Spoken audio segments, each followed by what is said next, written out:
Hi, hello, good morning. Welcome to our Wednesday edition of Morning Inspiration. Our Bible morning inspiration will come from Matthew chapter 28, verses 16 to 20. Okay po, basahin po natin. Now, the 11 disciples went to Galilee, to the mountains to which Jesus had directed them. And when they saw him, they worshipped him, but some doubted. And Jesus came and said to them, all authority in heaven and on earth has been given to me. Go therefore, make disciples for all nations, baptizing them in the name of the Father, and of the Son, and of the Holy Spirit, teaching them to observe all that I have commanded you. And behold, I am with you always to the end of the age. Yun po. Again sa chapter 28 po ng Matthew, verse 16 to 20. And another one po from the book of John, chapter 21, verses 15 to 17. Ano po? When they had finished breakfast, Jesus said to Simon Peter, Simon, son of John, do you love me more than this? Peter said to him, yes, Lord, you know that I love you. Jesus said to him, feed my lambs. Yan. Okay po. Then, he said to him the second time, Simon, son of John, do you love me? Peter said to him, yes, Lord, you know that I love you. He said to him, tend my sheep. Jesus said to Peter the third time, Simon, son of John, do you love me? Peter was grieved because he said to him the third time, do you love me? And he said to him, Lord, you know everything. You know that I love you. Jesus said to him, feed my sheep. Okay po. So yan po ang ating dalawang uh, Bible chapter uh, inspiration this morning. At good morning po. This is the day that the Lord has made. We will rejoice and be glad in it. Yan. Uh, Today is another day that we have to accomplish. No po? There are a lot of responsibilities, a lot of concerns, a lot of tasks that was on our shoulder, on our hand to accomplish. No po? And we always say that we could come into the Lord with great faith, anticipation, inspiration, that with God's presence in our life, He will going to partake in our daily activities today, and we will know we are assured that we know that the Lord will be with us and delivering us and providing everything that we need in our lives. No po?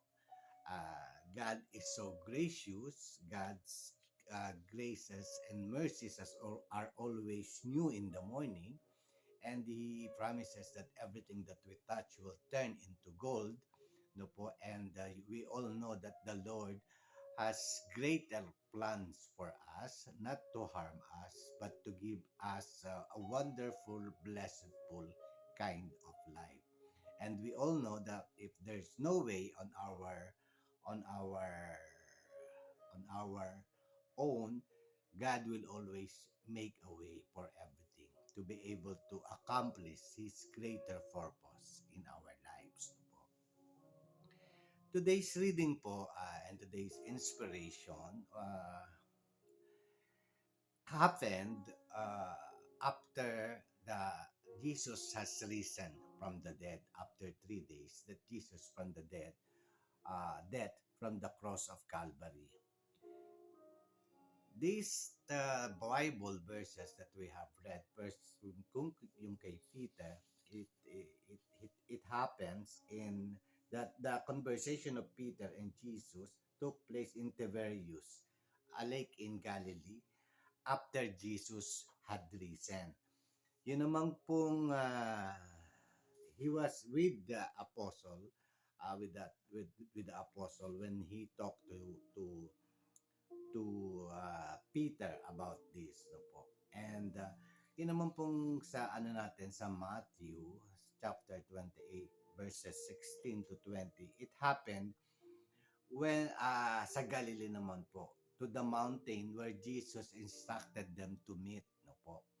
It happens before Jesus ascended to heaven, no po. And this also happened uh, after after 3 days, Jesus had risen, and he he had some 40 days still spent with the disciple before the ascension to heaven, no po.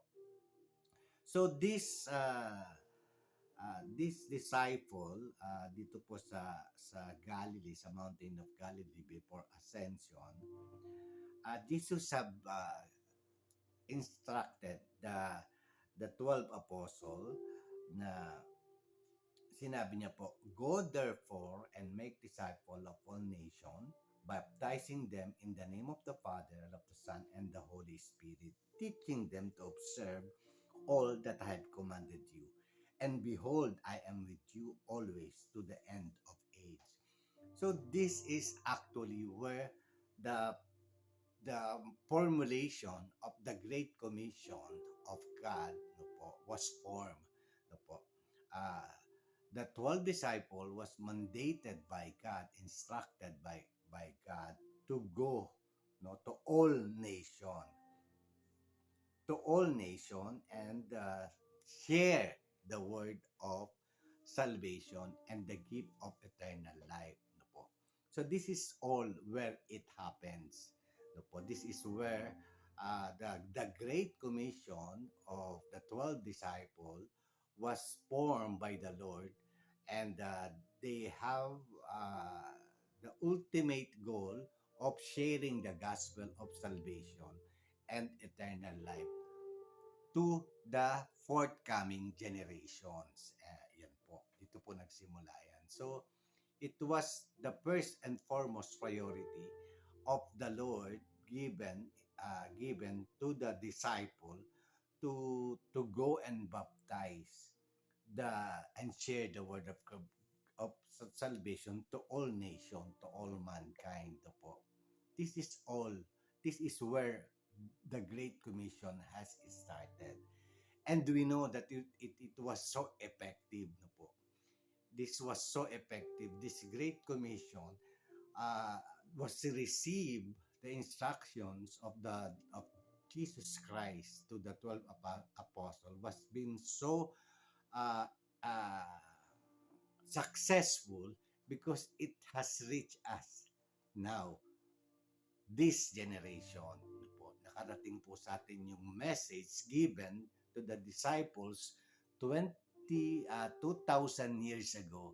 And the message we have received uh, sa atin ngayon sa present generation, na-receive po natin yan. Yung message ng Great Commission of saving the world out of this fallen world po. So, the message that we have received is the gift of salvation, forgiveness of all our sins. And another one is the gift of eternal life. Remember po, hindi lamang po ito forgiveness. Ito po, meron po itong kaakibat na gift of eternal life. Eternal life meaning we will, at the end of our life, we will go to the Father and meet Him, and we will be with Him in heaven. So may eternal value po ito. Uh, yung ating salvation, may kasamang gift of eternal life, which means after this life, we will go to heaven. No po. So yan po yung message ng Great Commission created by God before ascending to heaven. And this was the same message that the Lord was implying to Peter, asking him 3 times if the question of Peter, do you love me?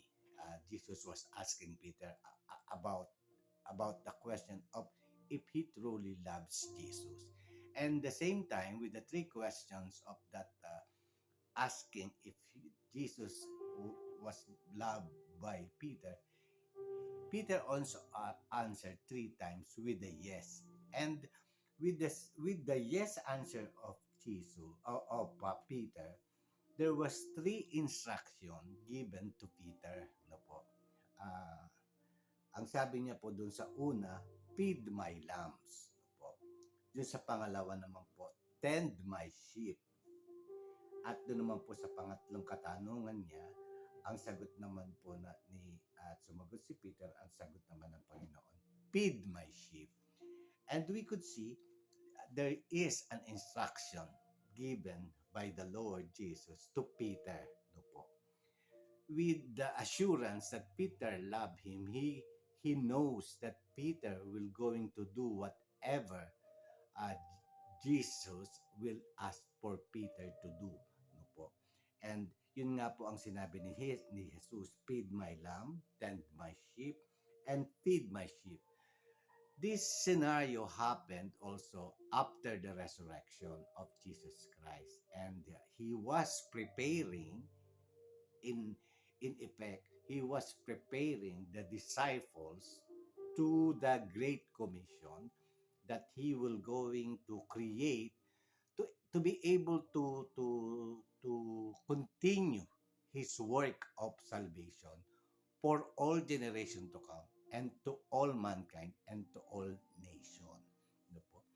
These two scenarios were some kind of a prophetic mission that was created and given by our Lord Jesus Christ before ascending to heaven, that the disciple will continue the works, the ministry of Jesus, saving the world, no po.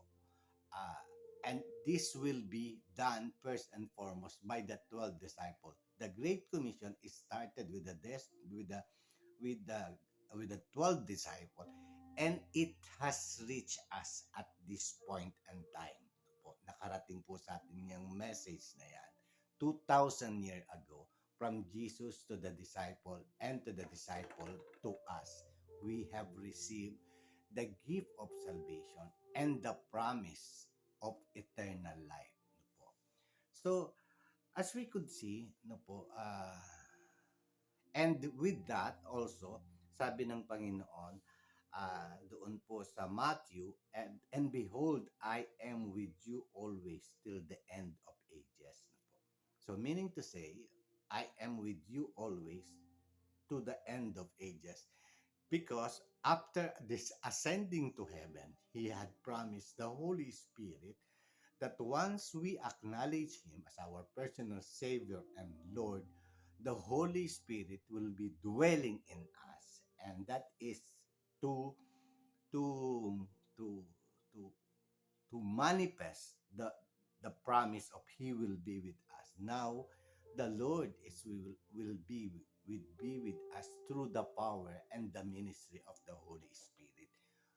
The disciple will never be alone, doing and continuing the ministry of Jesus Christ and saving mankind and offering the free gift of salvation, because the power within us will be the one who will guide us and give us all that we need to be able to accomplish, to be able for the disciple to accomplish the mission of saving the world, of feeding the lamb, the world, us, the po, and tending in all our situation, my sheep, and feeding my sheep, instructions to Peter for the third time, in feeding the sheep, which means us, by the word of God. No po. So that was the assignment, that was the commission, that was the group of people with assignment created by God, and that is what we call the Great Commission.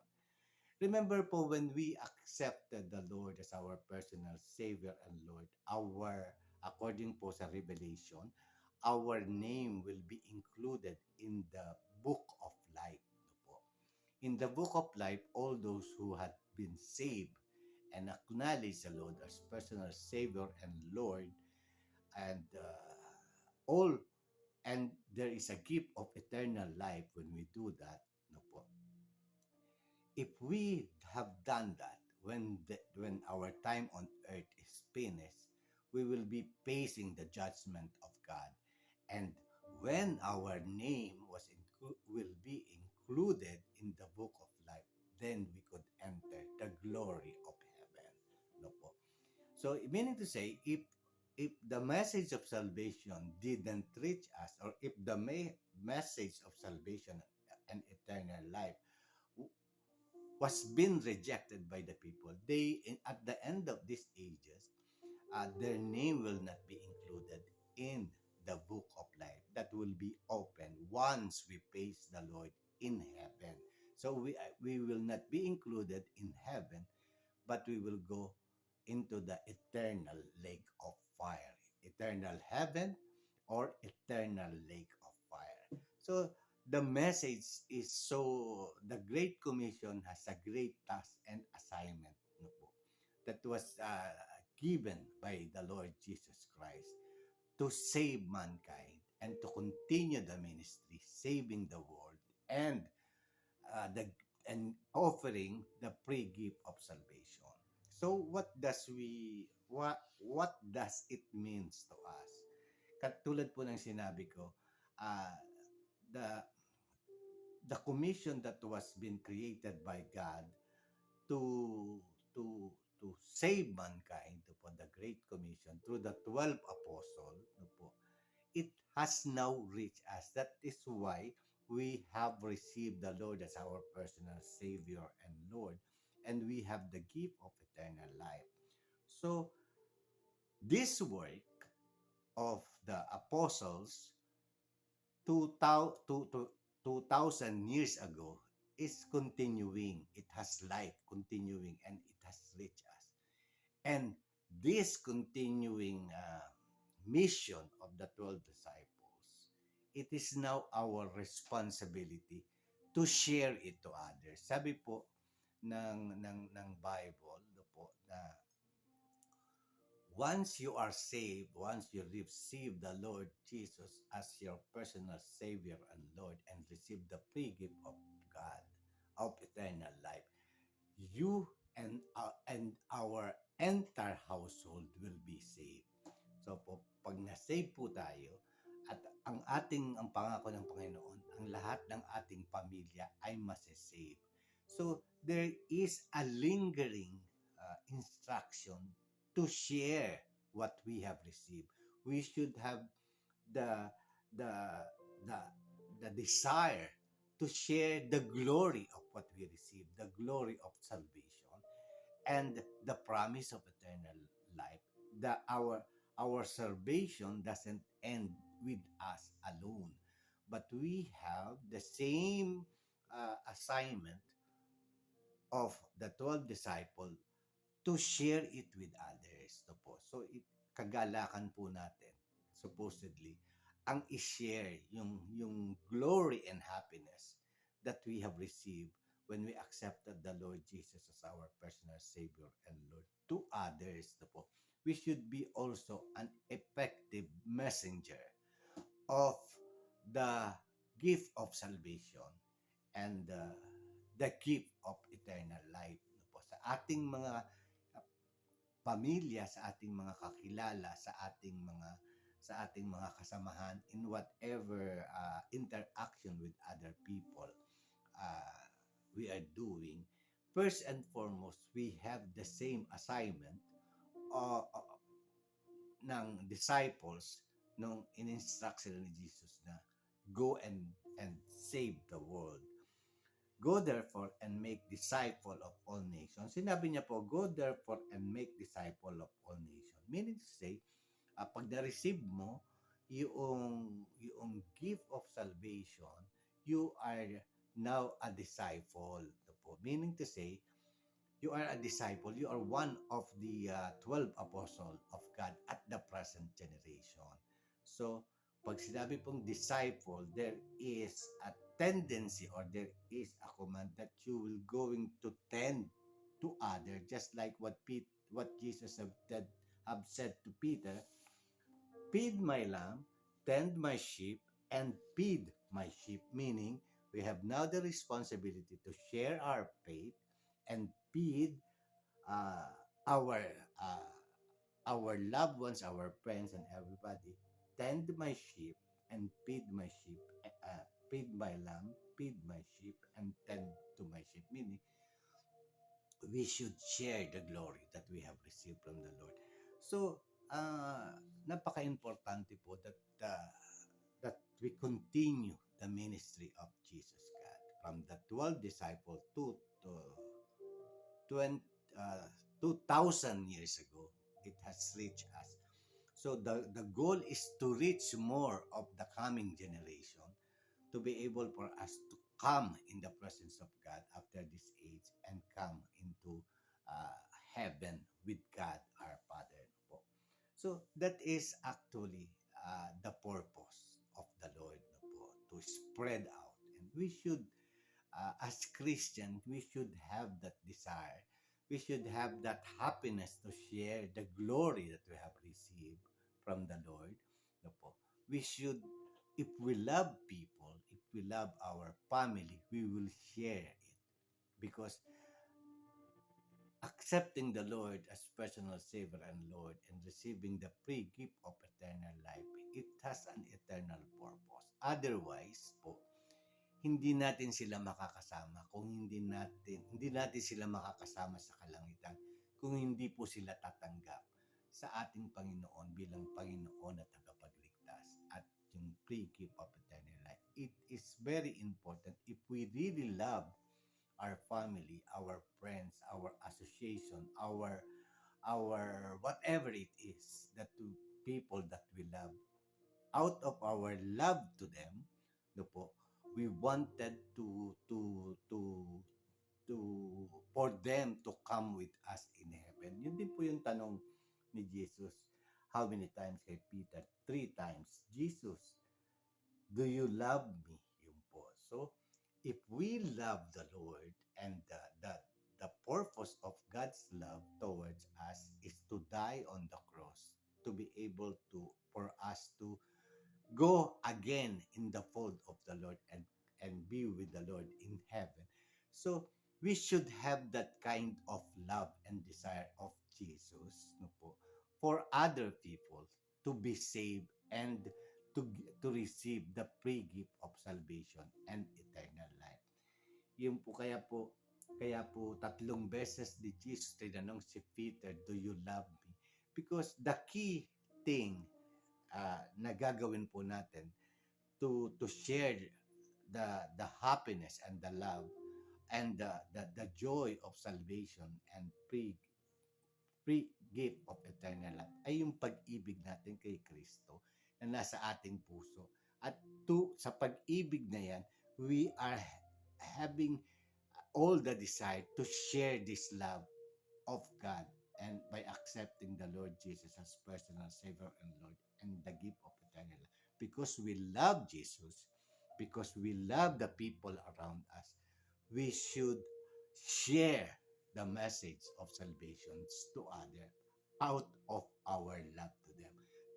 That is why God emphasizes the love of Peter towards him because he will use that love of in the heart of Peter to be an instrument, a driving force, because God's love for people allow him to die on the cross, and it should be the message of sharing the the, the gift of salvation to others, the love of Christ from us, and the the the love of us for other people. Yun po. Kaya po, in-emphasize dito kay John, do you love me? No po. At in-emphasize din naman po ni Jesus yung feed my lambs, tend to my sheep, feed my sheep. Because that love of Christ who died on the cross is endless na po, and it belongs to all no po. Kaya po he created the Great Commission out of the 12 apostles 2,000 years ago is for the next generation is still to be saved out of love of Jesus dying on the cross for all our sins, no? Yan po. So, as Christians, no po, to be able to to share the word of God. Of course, the the Lord should be manifesting in our life. And when uh, we receive the Lord as our personal Savior and Lord, He is taking us away from the desire of our sinful flesh, but it was now being changed into the desire of the Holy Spirit that is within us. So, yung pong life natin should be an act of our worship so that others can see the changes that is going on with you or that is taking place on us, and our testimony about those changes will encourage other people to follow the Lord that you are proclaiming. No po. So yung ating pong life testimony is one source of of our ministry to share the gospel of salvation and uh, and the gift of eternal life, no po. Minsan naman po, and most of the time, no po, remember, we have the power of the Holy Spirit in within us, no po.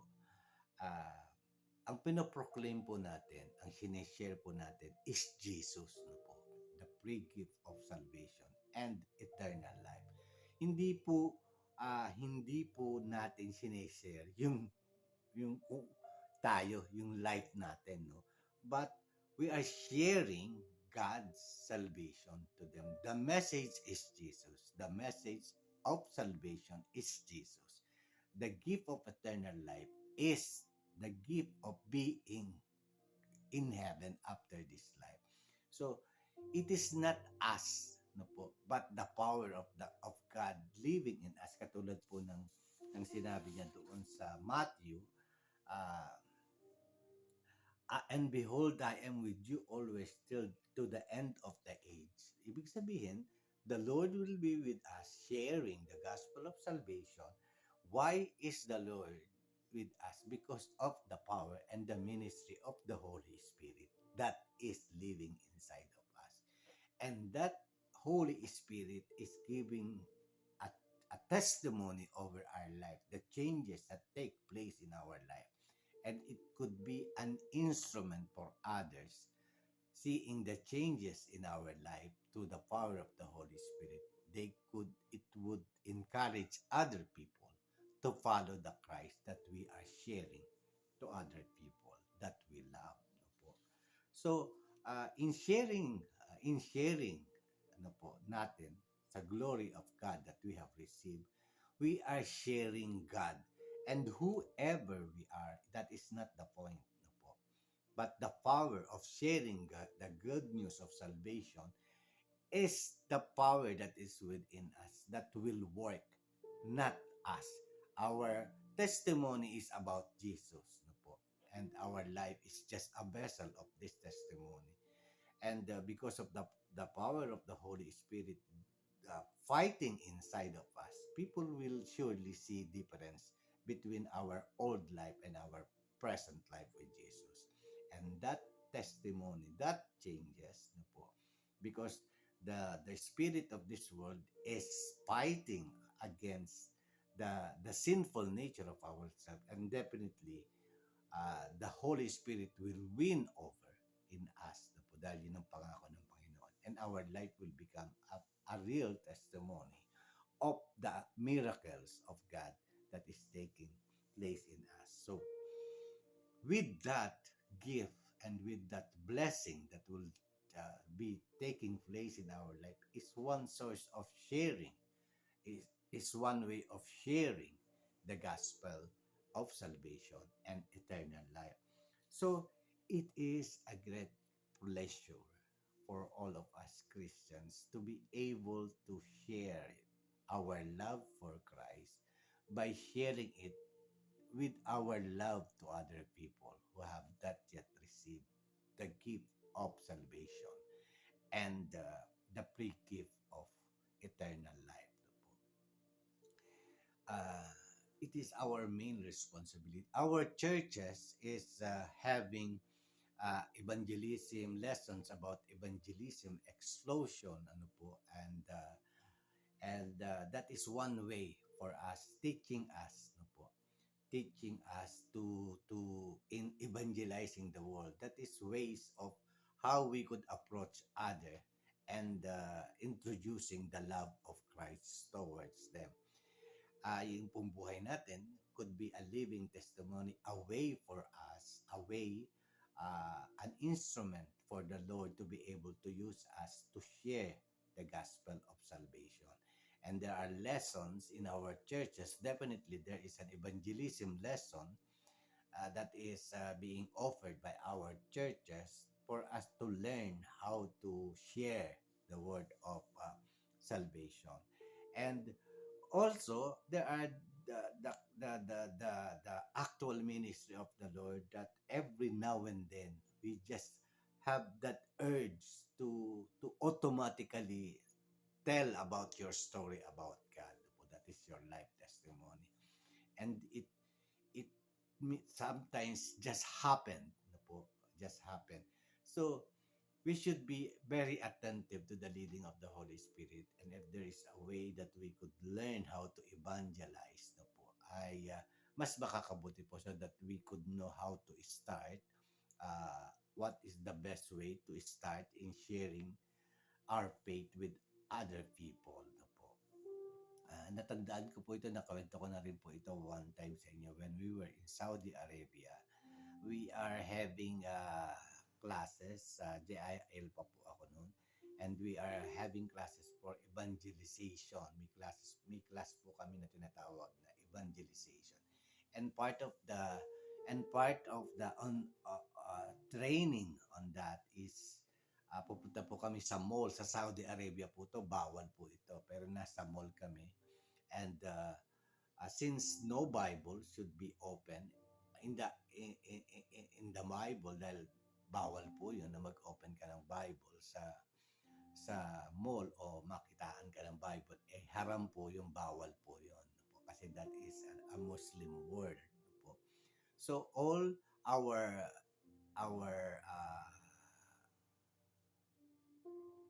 sharing that we have to do, kailangan po namin kabisaduhin yun, pati mga Bible verses, lahat po kailangan namin. Meron din po kaming narrative na sinusundan, instruction and the possible questions, and the possible answers from the Bible. Kailangan po namin kabisaduhin yun during those time, at we should be ready for all the possible questions that we will be receiving, and we should get the possible answer from the Bible. So the possible answer from the Bible, we have to to memorize it, for the possible question, and our answer should come from the Bible. So we have a series of possible questions that could be asked by our assignment, and we should be ready for possible answer taken from the Word of God, to be able to answer the questions during that evangelism explosion, ang tawag po. Evangelism explosion. Since bawal din po yun, kailangan very discreet din kami. But so far po nagawa naman yun. Kasi po, tama po yun na the Holy Spirit, sabi po, behold, I am with you always till the end of the age. Despite of bawal po yun, we will manage to evangelize. Doon po sa mall na yun, marami po kami. And yung pong classes provided by the church, the JIL, Jeddah branch, was able to make us strong and brave in facing the circumstances despite of the restriction, because that is a Muslim country. And it was a joyful experience, serving the Lord po. It creates a source of heavenly feeling pagka nakapag-share po tayo at tumanggap yung pinag-share natin ng message of salvation. So all of us had that responsibility. We are all part of the Great Commission. And the mission, and the fruits of our being saved by the Lord and being given the free gift of eternal life, uh, it should be shared to others. Our faith should be shared to others. No po? Uh, because that is the purpose of it. That is the ministry of the word. Once we became a disciple, a believer, we need to disciple others because that is the ministry of the Lord continuing. Kaya nga po 2,000 years ago, ginawa po ni Lord yung kinommission niya po yung Great Commission and it has reached us na po. So, still the message and the instruction for us is what like the instruction Jesus had given to the 12 disciples 2,000 years ago. Inhabit the earth. Na po. Save the world and offer the free gift of salvation. That is now our responsibility to the next generation to come. So, kaya nga po, napaka-importante lang lahat ng ating ginagampinan ngayon once we receive the Lord Jesus as our personal Savior and Lord. We are continuing God's ministry. No po. Even Jesus have ascended to heaven, but the ministry still continues. Yung ministry po ni Lord, nag-start po yata siya at the age of 30. And on the dying of the cross, he was aged 33 years old. There is only 3 years of Christ's ministry. But as you can see, this 3 years was so valuable because it has affected us even at this moment. So we could see that the word, the ministry of the Lord is moving, is alive, and no one can question that. It has reached us, and it will reach other more generations to come until the time of the end of this age. To po.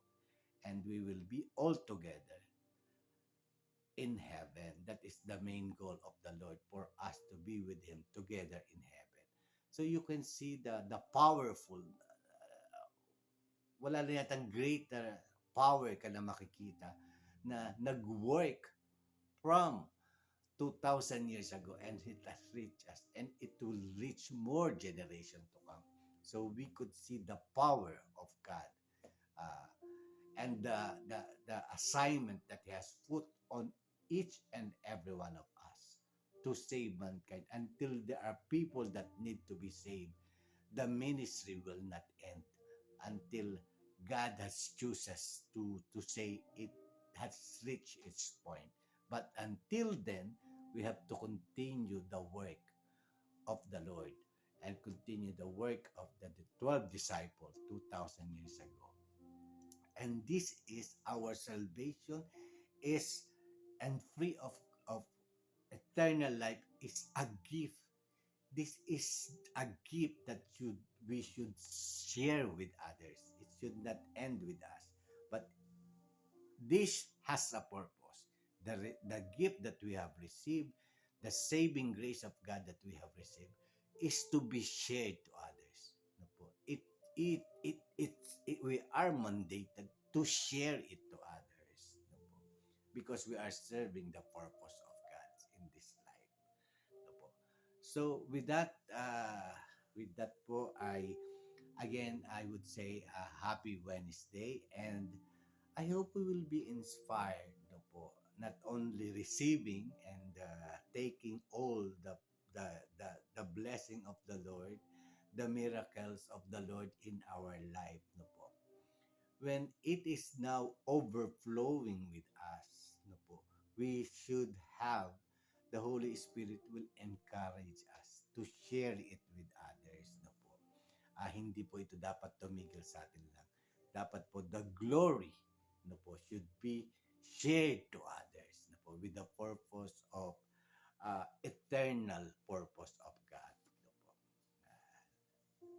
I hope we are inspired to continue the work of the ministry of God through our sharing of our faith to others. God bless po and have a wonderful day ahead of us. Thank you po.